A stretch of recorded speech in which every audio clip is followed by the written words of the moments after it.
जय हिंद दोस्तों। आप सभी का स्वागत है हमारे YouTube channel the success coaching institute Jabalpur में। दोस्तों हमने जो है बायोलॉजी में पाचन तंत्र स्टार्ट किया था। अब जो है हम उसी श्रृंखला को आगे बढ़ाते हैं।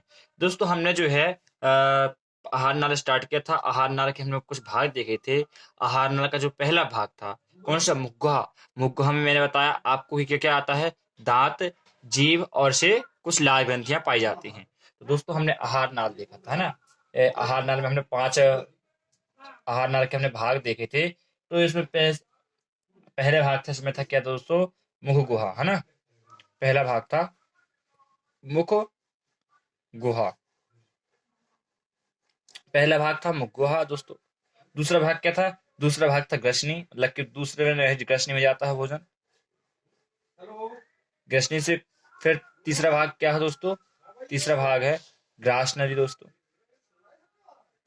ग्रास नली। ग्रास नली के बाद जो दोस्तों भोजन कहाँ जाता है, भोजन जाएगा अमाशय में। कहाँ दोस्तों, अमाशय, अमाशय। अमाशय से कहाँ जाएगा दोस्तों, तो अमाशय से जाएगा छोटी आंत, छोटी आंत। छोटी आंत से कहाँ जाएगा, छोटी आंत से जाएगा बड़ी आंत दोस्तों, बड़ी आंत। बड़ी आंत से कहाँ जाएगा दोस्तों, बड़ी आंत से जाएगा गुदा द्वार से बाहर निकल जाएगा। जो शेष पदार्थ निकलता बचता है गुदा द्वार, है ना दोस्तों। तो हमने जो है ये इतने क्या देखे थे, आहार नाल देखे थे कि 5 6 7 जो है आहार नाल होते हैं। क्या, आहार नाल के भाग हमने देखे थे, है ना। इसकी हमने लंबाई भी देखी थी, सब कुछ डिस्कशन कर चुके हैं पहली वीडियो में। दोस्तों यदि आपने जो है हमारी पहली और दूसरी वीडियो नहीं देखी तो आप जो है उस वीडियो को देख सकते हैं। उस वीडियो की लिंक जो है इस वीडियो के डिस्क्रिप्शन में दी हुई है दोस्तों, तो आप जो है उसे पूरा देख सकते हैं। हाँ तो दोस्तों हम मुख गुहा पढ़ रहे थे ना, मुख गुहा हमने स्टार्ट किया था।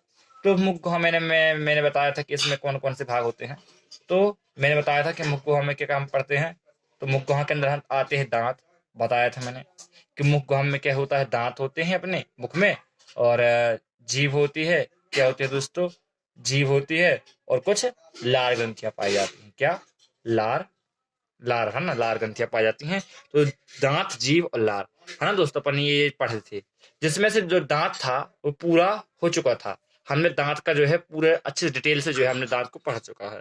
तो आज जो है हम क्या देखेंगे, आज हम जीभ और लार और से रजनी और ग्रास नली, इनका जो है हम आज अध्ययन करेंगे आज। तो हम देखते हैं कि जीव क्या है ना दोस्तों। तो जीव क्या है, तो जिसके हम इंग्लिश में कहते हैं टंग, है ना दोस्तों। तो इसका अध्ययन, जीव का अध्ययन जो है क्या कहलाता है, ग्लोसोलॉजी। जीव का अध्ययन ग्लोसोलॉजी कहलाता है ना। जीव मुख गुहा की फर्श पर फ्रेनुलम लिंगवा झिल्ली से जुड़ी होती है। जो जीव होती है, जो मानव की जीव होती है, वो जो है ना मुख गुहा की फर्श पर फ्रेनुलम लिंगवा झिल्ली पाई जाती है। उस लिंगवा झिल्ली पर जो है जुड़ी होती है। मैं आपको इसका चित्र बना के बताता हूँ। इसका स्ट्रक्चर जो है कुछ इस प्रकार से होता है, जीव का अपना स्ट्रक्चर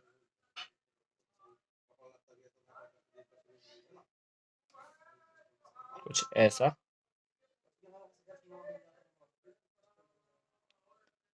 ऐसा कुछ, है ना।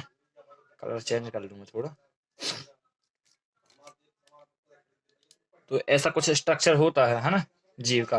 तो ये वाला जो भाग है ना, ये, तो ये जो है ना मुख गुहा की फर्श पर फ्रेनुलम लिंगवा झिल्ली से जुड़ी होती है। अपने मुख गुहा में जो है, मैंने पहले चित्र बनाया था एक आपको, हाँ, तो उसमें ये है इसके बारे में। तो फ्रेनुलम लिंगवा झिल्ली से जो है ये जुड़ी होती है। और जीव का प्रारंभिक कार्य स्वाद का निर्धारण करना होता है। देखिए, हमारे शरीर में जो है कुल 5 प्रकार के संवेदी अंग पाए जाते हैं। हमारे शरीर में कुल जो है 5 प्रकार के संवेदी अंग पाए जाते हैं। उन्हीं संवेदी अंगों में से जो है एक जीभ भी होती है। यदि मैं बात करूं कि 5 संवेदी अंग कौन कौन से हैं, तो मैं बता दे रहा हूं, है ना, जल्दी जल्दी। तो पहला है जैसे क्या है अपना, चलो आंख से स्टार्ट करते हैं ना। तो ये क्या है, आंख। तो आंख किसके प्रति संवेदी है? देखने के प्रति। तो ये संवेदी अंग होते हैं। प्रकार कान जो है सुनने के लिए एक प्रकार का संवेदी अंग है। तो दोस्तों उसी प्रकार जो त्वचा है, त्वचा जो है किसके प्रति संवेदी अंग है? स्पर्श करने के प्रति संवेदी अंग है। नाक जो है गंध के प्रति संवेदी अंग है। और जीभ जो है किसके प्रति? स्वाद के प्रति संवेदी अंग है दोस्तों। तो वही जो है वही संवेदी अंग के रूप में जो है हम जीभ को पढ़ रहे हैं कि जीभ जो है एक प्रकार का संवेदी अंग है। जीभ का प्रारंभिक कार्य स्वाद का निर्धारण है, जिसके लिए जीभ में 5 प्रकार की कुल 4000 से 10,000 स्वादी कलिकाएं पाई जाती हैं। मतलब कि दोस्तों हमारी जो जीभ है, इस जीभ में स्वाद के लिए जो है 4000 से लेके 10,000 तक स्वाद कलिकाएं पाई जाती हैं। यदि एक मैं एवरेज बात करता हूं तो एवरेज एक औसत से तो लगभग 2000 से 8000 स्वाद कलिकाएं जो है एक एवरेज के रूप में पाई जाती हैं। एक एवरेज यदि क्वेश्चन पूछता है कि एवरेज कितनी पाई जाती है, औसतन कितनी स्वाद कलिकाएं पाई जाती हैं, तो 2000 से 8000 तक जो है स्वाद कलिकाएं पाई जाती हैं। और कुल यदि पूछता है तो 4000 से 10,000 तक जो है कुल स्वाद कलिकाएं पाई जाती हैं। अब हम चलते हैं आगे। तो जीभ का अन्य कार्य भोजन को मुंह में गतिशील बनाना एवं बोलने में मदद करना है। अब जो भोजन का जो और कार्य है, तो जीभ के द्वारा ही जो है हम भोजन को अपने मुख में यहां वहां खिसका पाते हैं। मतलब कि जो गतिशील प्रदान करता है भोजन को दांतों में चबाने के लिए, तो वो गतिशील प्रदान कौन करता है? जीभ। तो जीभ का अन्य कार्य भोजन को मुंह में गतिशील बनाना एवं बोलने के लिए जो है जीभ हमें मदद करता है, जिसके कारण हम बोल पाते हैं। जीभ के अग्रभाग में मीठा। दोस्तों ये जो है अपना ये अग्रभाग है जीभ के, और इस अग्रभाग से जो है हमें मीठे स्वाद का अनुभव होता है। इसी के द्वारा जो है हमें मीठे स्वाद का अनुभव होता है। और ये पश्च भाग, तो पश्च भाग से जो है हमें कड़वे स्वाद का अनुभव होता है। जीभ के अग्रभाग से मीठे और पश्च भाग से कड़वा स्वाद का जो है अनुभव होता है, और पार्श्व भाग से नमकीन स्वाद का और मध्य पार्श्व भाग से खट्टे स्वाद का। और ये जो बीच में रहता है, ये इधर से हमें जो फीका स्वाद होता है, जो हमको कुछ समझ में नहीं आता, तो फीके स्वाद का जो पता होता है, बीच के मध्य भाग से फीका स्वाद जैसे लहसुन प्याज इन सब का जो पता है हमें जीभ के मध्य भाग से चलता है दोस्तों। तो ठीक है दोस्तों, अब हम बढ़ते हैं आगे। तो अब हम देखेंगे लार ग्रंथियां। हमने जो है दांत को पूरा कर लिया, जीभ को पूरा। अब हम पढ़ेंगे क्या? लार ग्रंथियां।